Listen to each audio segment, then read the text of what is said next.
right, so I have Jim from Two Turtles Homestead here. We are getting started. Our plan today is to get the area that's going to be the kitchen, get all the joists in. And what we're wrestling with right now is to make sure that we get all of the joists aligned with the joists that I put in. And so Jim just did a control line, and I'm going to have him explain really quick how we're going to use that. And then we're just going to start laying out our joists. Yeah, basically in this old house, everything's not perfectly plumb and square and level, so we really don't have a good line to pull measurements from. So Nate had got these started, and all these are lined up good. But to transfer a good straight line here, because this wall is a little wavy, I just come over here. I checked his joists, and he had all those right. And I just, you come over whatever you want. I come over 3.5 inches off of this joist, and I went over 3.5 over there. Put a nail, and then we just pulled the string and transferred this section and pulled the string good and tight, and we just transferred it all the way over there. So I call that as my control line, and I make sure I write control line so I don't start measuring from there. And then the actual floor joists are 2 inches off of that, which we're laying out now. And I'll get that marked on there, and then we'll just pull from there all the way through. We're making progress. We are making progress. So here's where we stand at this point. Jim was able to get 3 of the joists in on this side here. Well, first of all, we have a fan going for some ventilation.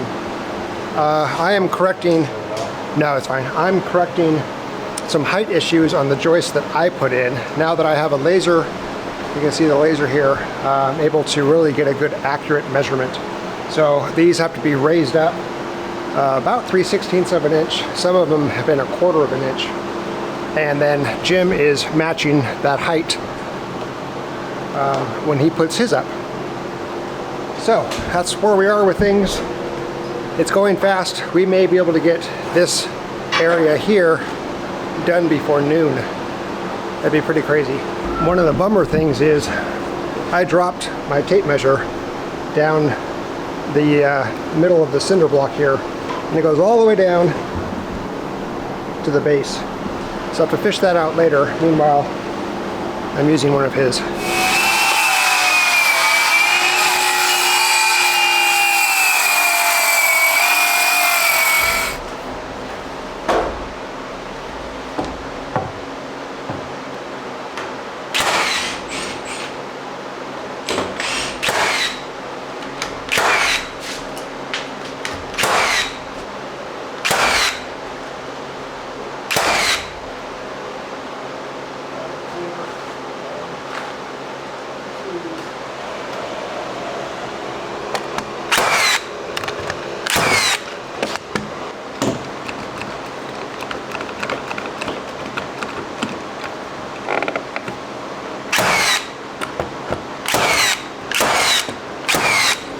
Now they put one screw in those clips back there just to hold it. Oh, okay, the water lines? Yeah, they need some more. All right, so now we need to tie these lines up here. Yeah, they need to be a little loose. Loose, yeah. So, well, actually, let's get this block out of here. Yeah. Because that's going to be in our way of our next joist. Yeah. And then I can hold up the lines while you put... That's fine. Yeah, they're cut and ready to go. Okay. So. All right, so let me get something to knock that block out of there with. Even if we just tie a...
Yeah, that's about half of it.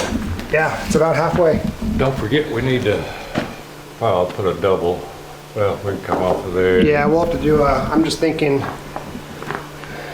yeah, it'll be a double here. It'll just be not 16 inches away. We'll have to do a double here. Yeah, and then fill in, and we can attach to that. Yeah, yeah. So at this point, we have finished the kitchen area, and he did the blocking right in the mid-span, right above the girder. Just had our lunch, and we are now kind of looking over things to see if there's anything more we can do today, or if we're at a good stopping point. And he'll be returning in Saturday, Sunday, Monday in 4 days, so that gives me 3 days to do some more prep work, like get the sill plate on that wall in, get the rest of these joists out of here, stuff like that. So we're just kind of checking things out, seeing if there's anything more to do today. I think we're in pretty good shape. I do too. I could help you get a count. Do you know the count on the joist? Yeah, yeah. I just run a tape measure and just count. Yeah, and add for some of your doubles. Yep. And some blocking stuff. Yeah, so you've got that. Yeah, that'll be a whole week. That'll be a whole afternoon just at Lowe's going through all the lumber, finding the right ones. Yeah. If we get the joists, because we could get probably the majority of them on next time I'm here. I think so too. And then I don't know how big a trailer you got. And then the next time I come, we should be able to get the subfloor in. Sweet. Subfloor, and then whatever we're going to do with that wall. I'll just have the subfloor delivered. Yeah, there you go. That'd and be the then thing to I'll do. just bring my tractor and just bring it on down here. Yeah. Nice. Yeah, so, all right, well, I think we're going to be calling it quits here. So we're definitely calling it quits here on this video. And I want to thank you so much. How about a fist bump? There you go, yeah. The whole arm don't need to be shook too hard. He's got a bad shoulder, but he just saved me probably at least a week's worth of work. One of the things I was worried about was being able to keep up with him. But what I found was that he works so well alone. He just went at his pace, and I tried to keep up with him from the tail end, and it worked out well. Yeah. I mean, we all had our thing to do, and he just listened to me talk to myself. I learned a lot by him talking to himself. Yeah. The third one of me forgot everything I heard today. All right, we'll see you guys in the next one.